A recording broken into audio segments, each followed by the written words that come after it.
Hi, this is George Alger with the True Green Energy Video Report, speaking with Craig Shields, the author of Renewable Energy, Facts and Fantasies. Welcome, Craig. Hi, George.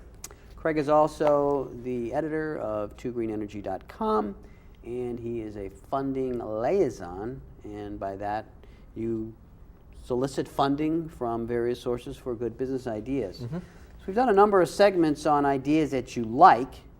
Let's talk about some ideas that you don't like, and I'm particularly fascinated by this one, or at least generally some things that you don't like about electric transportation, because I know that in general you are an advocate of electric transportation. Oh, absolutely. Well, it's like anything else. There are going to be winners and there are going to be losers. So I always say, looking at the 50,000 foot view of renewable energy and electric transportation, we're definitely heading in that direction. That's not the question. The question is, who's going to make a buck in the process? And I think a lot of people want to be part of the the couple $1 trillion renewable energy market that's coming along on this. And Lord knows, as we replace 230 million cars and trucks that are based in internal combustion engines, there's going to be plenty of money to be made. That doesn't mean that everybody's going to be successful. And I certainly think that the last few years, the shakeout that has occurred over the last couple of years has taught us that what we probably should have already known, and that is that there are ideas here that simply aren't going to work. You want to hear about a couple?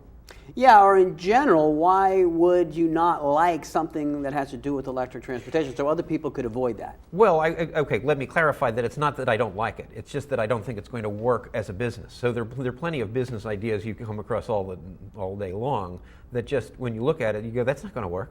In other words, you know enough about the market to know that the dogs won't eat the dog food, or you're going to try to sell this chair for $200 or something like that. It's just not a competitive solution that has legs in the real world. So one of the business plans that I've seen recently has to do with going. Well, just look at electric passenger cars and where we are today. So we've got the Nissan Leaf that you can walk into the Santa Monica showroom and put down a deposit on and buy. You've got the Chevy Volt. You've got the Tesla that's been around for a few years, and pretty much every OEM that expects to be here in the year 2020 or so has an electric vehicle program somewhere in the making. And obviously, I don't have any claim to insider information in this thing, but Mitsubishi has an iMEV. You can see what BMW is doing, where they've had a successful program with the Mini E, and now they're going to put another car on the road, the Ford Focus, etc. So what I'm saying is that if you have a business plan, and I have to smile when I say this because it's so obvious I can't say it with a straight face, but if you have a business plan that contemplates starting up a company and manufacturing a passenger electric vehicle and selling it for any more than what you can go buy a Nissan Leaf for, it has to have something special about it. It has to have something magnificently special about it when you think that what do you think a customer is going to want to invest in? Is he really going to want to own a car that's made by a startup that might not be here to honor its warranty? Does he want to? Of course, he's not going to want to invest in, put $30,000 into the automotive version of a Betamax. So it can't be something that really implements some bizarre technology that may turn out to be a loser. Consumers are risk averse, but it's precisely because they're risk averse that a business plan that contemplates a startup that has no vehicles on the road, that is essentially an R&D company, and says, I'm going to be selling this thing for $45,000. No, you're not. That's a joke. So without naming names, there are a couple people who are aspiring to do exactly that, and it simply couldn't possibly work in my estimation.